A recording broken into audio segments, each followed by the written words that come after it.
Hello and welcome to another edition of Food Chain with me, Jessie Magbakbo. Today we'll put our focus on beekeeping. The industry is reported to have significant economic potential with over 200% return on investment. But just like other sectors, the industry is facing challenges as well. Today we'll be speaking to a researcher, Mr. Abraham Alote, on some of the practices involved in beekeeping. The Landstuff Hive was developed by the LL Landstuff, a Methodist pastor, Reverend Minister in America, for the purpose because you are using frames. So the purpose is to harvest the honey and send back the combs into the hive, so they will get more yield. Yeah. So with the Landstuff, you have more yield as compared to the top bars, because the top bar hives, the one where we cut the combs, and the bees have to form the combs again. Before they will form 1 kilogram of the comb, they have to consume 7 to 9 kilograms of honey. And the young bees will secrete the wax from the glands on their chest, the thorax. It comes in the form of a liquid, but when air passes over it, it becomes solid, and they will chew it to form the combs. So it takes a long time to form the combs. So even though Africa, we have very strong bees and healthy bees, because of the system we are using, we are importing, and because of the fact that we have not seen beekeeping as a business, Africa is importing 3 times what we are producing, but we should be leading. If we have taken it as a business, our governments have taken it as a business, and they are pushing that agenda, it can easily be done, because it will take 3 days, maximum 5 days, to train a person in beekeeping. So assuming I'm going to teach 250 people, a class of 25, taking me 3 days, 30 days, I'll finish with the 250. If we are able to select 4,000 master beekeepers in the country and retrain them, we can train 1 million youth in beekeeping. Why do you put on the bee suit? Because of fear of bee stings. But the sting itself is medicine, is money. A gram of the bee sting is about 25 euros to 450 euros, depending on the quality. And it can be harvested every 3 days and processed. But this is not something that we are harvesting in the country. We are only depending on honey, which will take some months, and the wax, which will also take some months, and maybe propolis. But this is what, if as a nation we are taking it as a business, it can be used to reduce the unemployment rate drastically. Now, people who are physically challenged can also do beekeeping. In a country like Uganda, there are blind people who are doing beekeeping. So if the blind can do it, what about those who can see? You have worked extensively in this field. How did the journey start for you? I did agric at Legon here, but like I was saying, we're not taught beekeeping. It's just recently the animal science department is doing it as small animals. And 2 years ago, we drew curriculum for the veterinary people, and they are going to start this year. But what happened was, the first SS I was teaching, 93, and that time it was part of the syllabus. So the senior tutors ahead of us were taken for refresher course. So when we got to the school, they have beehives and the rest. So that is where I had the interest. Even though I did crop protection over here, we didn't do it. We were doing weevils. So after that, I got interest. One of the tutors had a magazine, Bee for Development, from UK. So I was reading through it for almost 11 years, until I started working with the Forestry Commission. Then I have a chance of going to Philippines on a program on social forestry for rural development. And that is if you are doing rural development, you must do cottage industry, rural industries.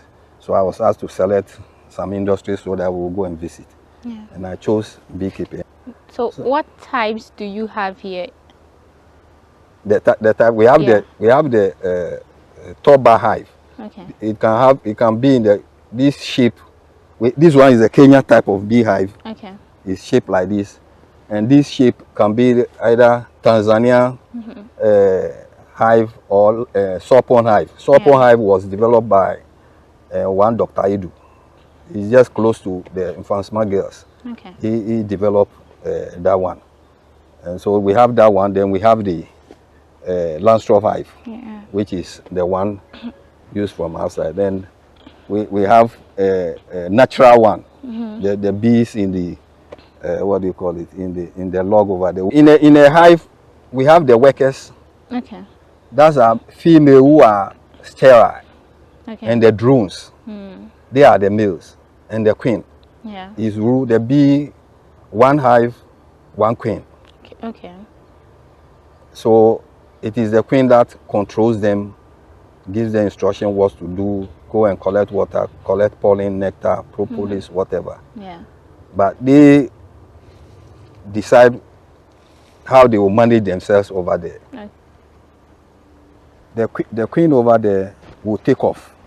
Okay. And will take about half of the population. Yeah. And she will be moving out, looking for a suitable place. So if they find any of these beehives empty, or even your ceiling, or whatever, they also have building inspectors. They will come and inspect and see whether it's conducive. And they will invite the queen, and they will come in, and they will start working. Yeah. So that is the way by which they multiply, apart from you breeding them and the rest, rearing them. Yeah. Yes. So if you want to intentionally multiply them, what do bees eat? The bees feed on nectar. Okay. When you take these flowers, they call it, is it lucky net, not lucky net, nut.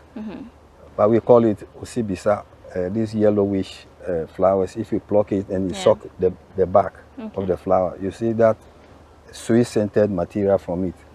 That is nectar. That is what they feed on. Yeah. Okay. Yeah. Okay. What are some of the challenges associated with beekeeping? In Ghana and Africa, we have not seen beekeeping as a business. Okay.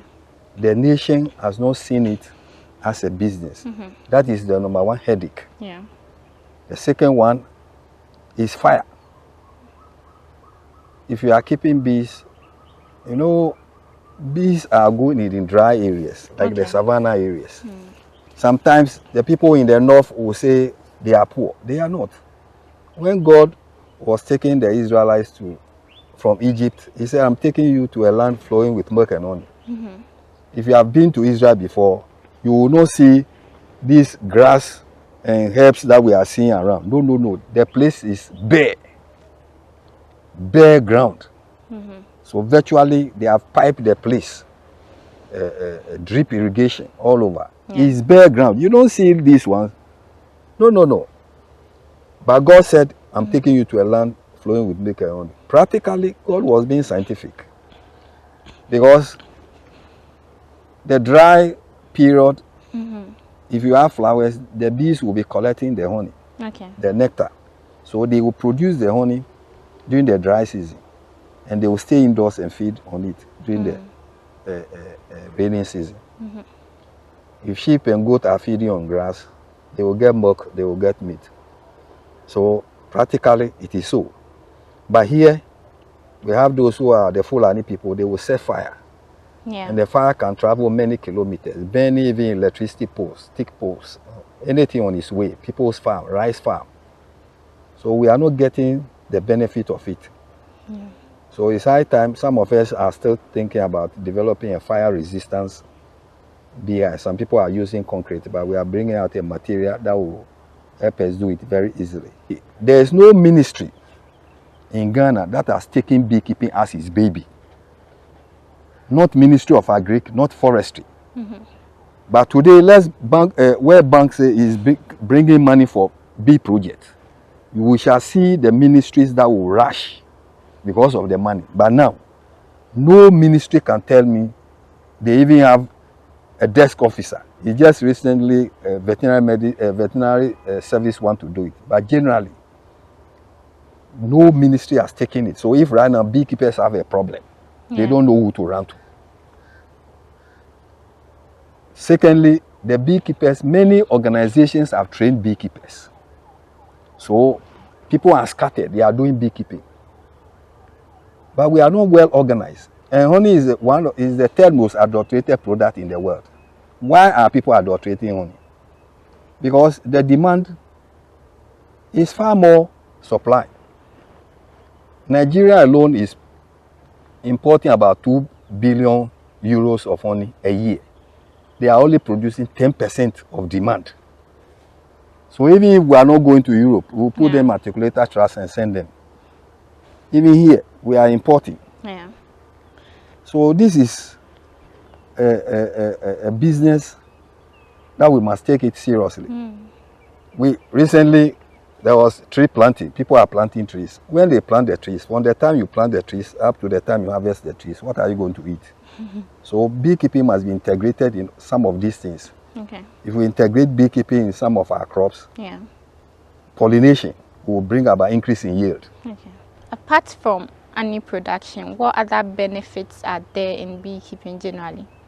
There are many things. The products of the bees, they are used in many things. If you take beeswax, it's used for 300 items. Some tablets are coated with beeswax because they are bitter. So that when it enters into the body, the hydrochloric acid will work on it. Okay.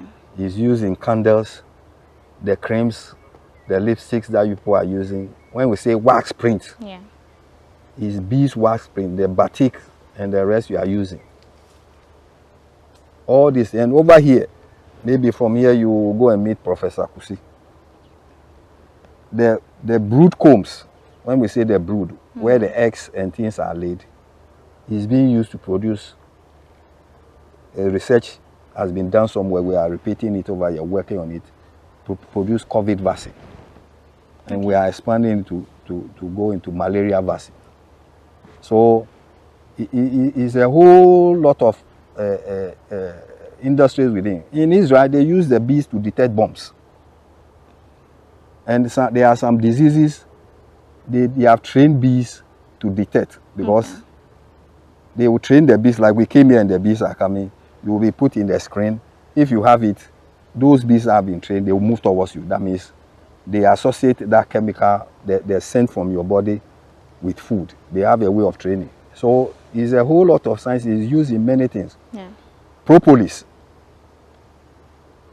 The bees enter, where they enter through into the hive, is only the place they want light to enter. All other places around the beehives, they will block it. And they block it with, you know, when you see the oils, the leaves, there are oils on leaves.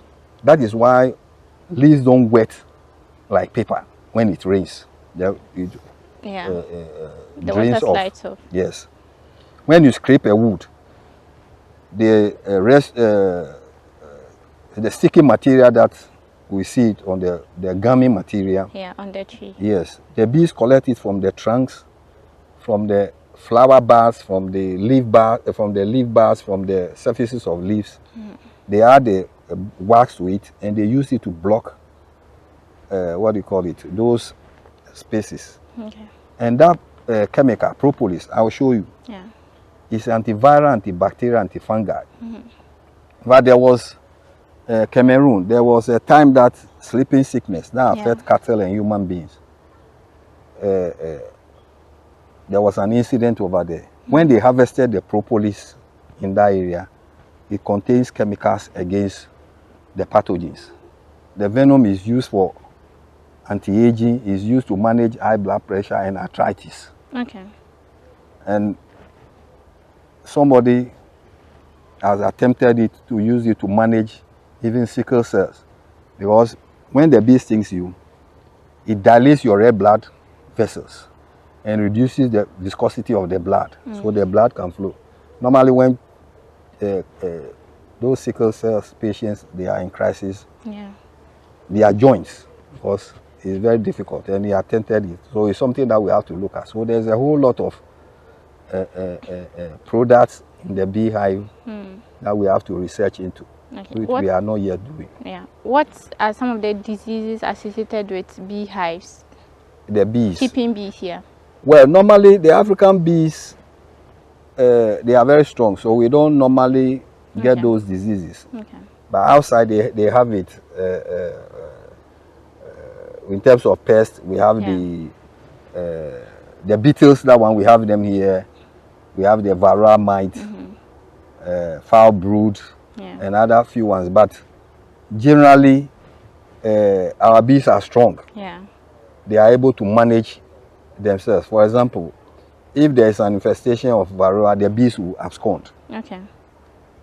Because the varroa is like a lice on the body of the bees, feeding on their body fluid and even feeding on their larvae. So they have a way of managing. So we don't encourage African beekeeping to introduce chemicals outside, because they have bred their bees. They are forced to introduce chemicals, and some of these chemicals get into the honey and whatever. So if they put in antibiotics and you consume that one and you are taking so much antibiotics, when you yourself you are not well and you take those antibiotics, it will not work, because your body will develop resistance. Those microorganisms will develop resistance, and so with African bees we don't encourage use of chemicals. So they are able to manage themselves. Only you have to be inspecting and make sure the place is clean. So when keeping bees, how often can you harvest honey? Depending on the place and depending on the type of the nature of the bees. Just as we have lazy human beings, we have lazy bees. They are not hardworking. And if you have more flowers around that they can forage, and the bees are hardworking, maybe by 6 months or something, depending on the size of the bee, you can start getting something. Yes. So, but if we are going to go commercial and you are going to harvest venom, that one, if they come in, you can give them 1 month to relax, and every 3 days you can harvest the venom. So you will be making good money from the venom before the honey actually comes. Generally, in Ghana, do we have a huge demand for honey? Yes. People want to consume honey, but they are afraid because of so many things. Adulteration, and sometimes they don't even understand, because honey comes in different, depending on the nectar from which they are coming from, will give you the characteristics of the honey. Recently, I had honey from a place that the honey is from lime, a citrus. There was a citrus plantation, and they placed it over there. I've been giving that person honey from sunflower. So when he added that one to milk, and there was coagulation, he was shocked. But I myself, I didn't understand it. I've used it, but so I placed it on the platform, and somebody mentioned that if the honey is from citrus, that's the way it reacts. Then I understand it, because I know how to produce tofu, kebab, soya kebab. You produce the milk, you add Epsom salt or lime, and it will coagulate the protein. Then you pour it into water, save it, then place it on weight, then to become like meat, then you cut.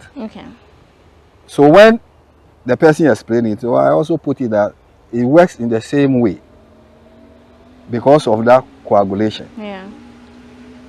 So that these are the problems. Depending on the nectar, it will give you different colors, different viscosity, and even different tastes. And consistency in your mouth. It depends.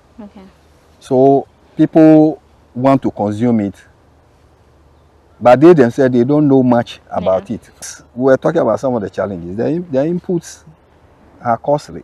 Okay. Wood is becoming costly. So the hive is also becoming costly. So if those who are leading us, Ethiopia who is leading us, is using basket, then we should also go back and look at these available materials and adopt them and use them. Okay. Because if we want to reduce poverty or create wealth, or a national service person who wants to go into this thing, it should be easy for him to enter. It shouldn't be too much expensive to put him off. So some of us are suggesting or pushing the agenda. We should use raffia, which is available, bamboo, which is available in the community, for construction of beehives to make it cheaper, so that poverty and things will be reduced. Right. You mentioned that one of the key challenges is adulteration. How can we address that, seeing as many beekeepers and honey producers are scattered? Yeah, so first, the nation and others must support the beekeepers to organize them to register. Okay. I mean, into groups. So if, for example, Legon here, we have a district, whatever, and the beekeepers are there, we will have a processing unit for them, so that it will be certified by veterinary and food and drugs board. Actually, if you want to export honey outside the country, it's veterinary people, not food and drugs board. Food and drugs board certificate is within. If you want to export, because the bee honey is an animal product, it's veterinary people. So they must certify the processing unit in the villages. Okay. So if it is certified and the people around come over there to process, then we will have a barcode for whatever batch they produce. So those who want to package, they also buy it from those people. Then we'll follow. So there should be bylaws for honey hunters, those who hunt honey and they set fire to them to prevent. Because when you hunt, you are destroying the population of the bees. You are actually burning money.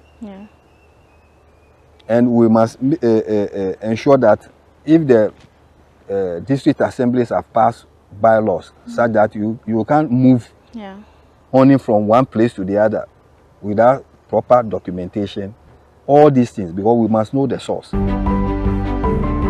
A few years ago, we were contacted by an Irish company that has perfected the technology of extracting components from the beehive, and they are doing that on the basis for managing various diseases.